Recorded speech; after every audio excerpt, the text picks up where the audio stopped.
harsh words had worried the engines. Tavish and Nigel muttered about the end of steam in harsh tones, while Herbert would pretend to be asleep to avoid the subject. Sir Ralph, however, was unrepentant. He was more convinced than ever of his own survival, and particularly when he emerged from the works in a new coat of paint, with a distinguished double chimney fitted to match. "You see, Stephen," he said smugly one day, "why replace the best of the best?" Stephen ignored him as he puffed away. Sir Ralph harumphed loudly. Scott was watching nearby. He too had been overhauled, with the same dark green livery and double chimney applied. Unfortunately, his double chimney had a few unexpected side effects.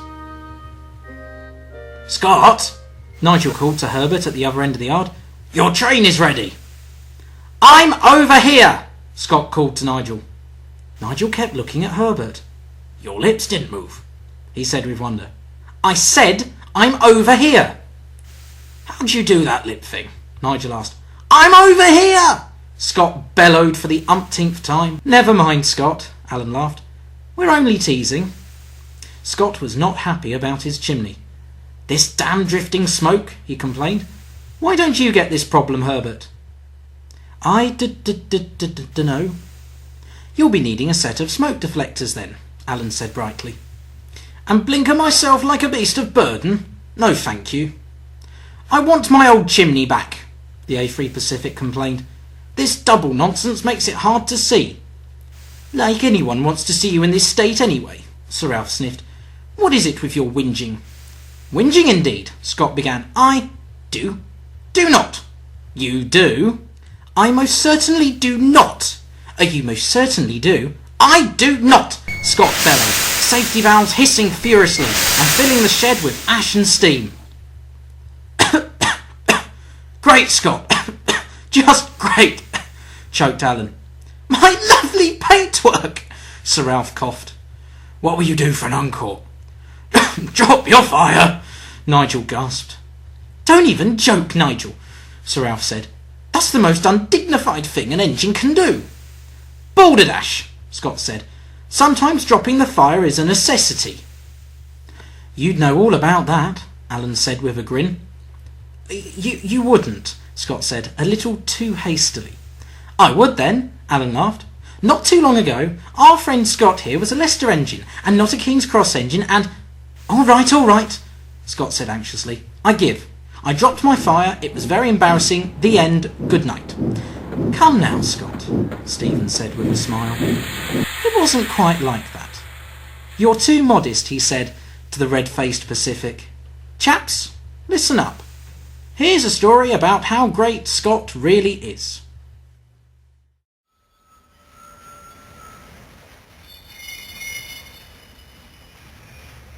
Scott had been allocated to Leicester's main shed, and he found the passenger trains he pulled there to be short and boring. "It's not fair," he complained to the other engines one day. "I remember the days when I was the flagship engine of the London and North Eastern Railway, polished to perfection, full of steam, and treated with care and attention. Now," he said, glaring at the young crew approaching him, "my crews appear late, and without a single care in the world for me." His young fireman laughed. "Here, Cyril, will you listen to Flying Scott? He thinks we don't care about him," Cyril the driver chuckled. "Great Scott! Scott's in great trouble," he teased. "Knock it off," Scott snapped at them. "I'm feeling ill today. My injectors feel funny." "Really?" Cyril said with a frown. "Izzy, have a look at those injectors." "Right you are, Cyril." The two men checked Scott over, but the fireman could find nothing wrong with his injectors. "Are you sure, Scott? They seem fine to me." "I am sure," Scott said. "They've been feeling funny all day. Especially," he added, "since that blasted fitter refilled my tender tank." "We'll keep an eye on it," his driver said. "Come now, we have work to do." Scott puffed away, muttering about his poor injectors and poorer fitters. He soon found himself devoid of any real attention again. He craved for the days when he pulled top-link expresses and had been cheered on by people at the line side.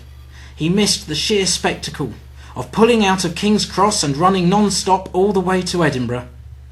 Scott had liked being famous, and he had not taken well to being just another engine in the shed. He was puffing dejectedly out of Leicester with his Pullman train when he started to feel poorly again. "Come on, Scott, lad, on we go," his driver said, pulling on the regulator. Scott gathered speed, but he felt terrible as they passed Chowelton. "Izzy, this injector's failed," the fireman said, pointing to the obvious leak in the cab. "Just have to work off the other then," Scott's driver said. "We'll have to struggle on." Scott was starting to feel really poorly. His boiler felt much hotter than usual, and as he struggled past another station, his fireman gave another cry. "We've lost both injectors!" "Right," Cyril said. "Get that grate down, Izzy. I'll try the injectors again." "What's going on?" Scott called to them. "We have to drop your fire, or get your injectors working," his driver shouted back to him. "We must do one or the other, or—" "Explosion," Izzy gasped as he wound the grate down. As Scott turned the corner towards Aylesbury, his fireman turned the grate down, and the first lumps of molten coal dropped from under his wheels. The line side started to burn with smoke and fire as Scott, desperately thirsty, kept going along the rails. "It's still too hot," the fireman shouted. "The fire shovel's melting with the heat." "We haven't got any water in the boiler," the driver said, grimacing as he eased the regulator and kept Scott going. "Keep damping down the fire as best you can.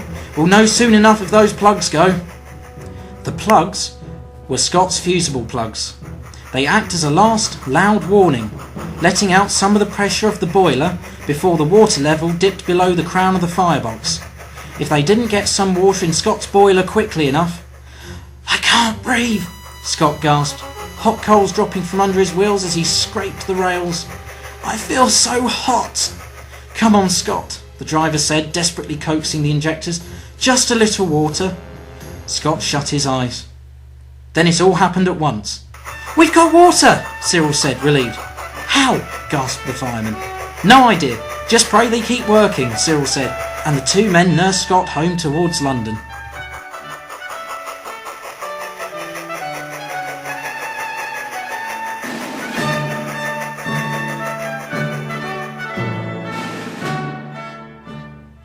"So," Nigel asked, "what happened after that?"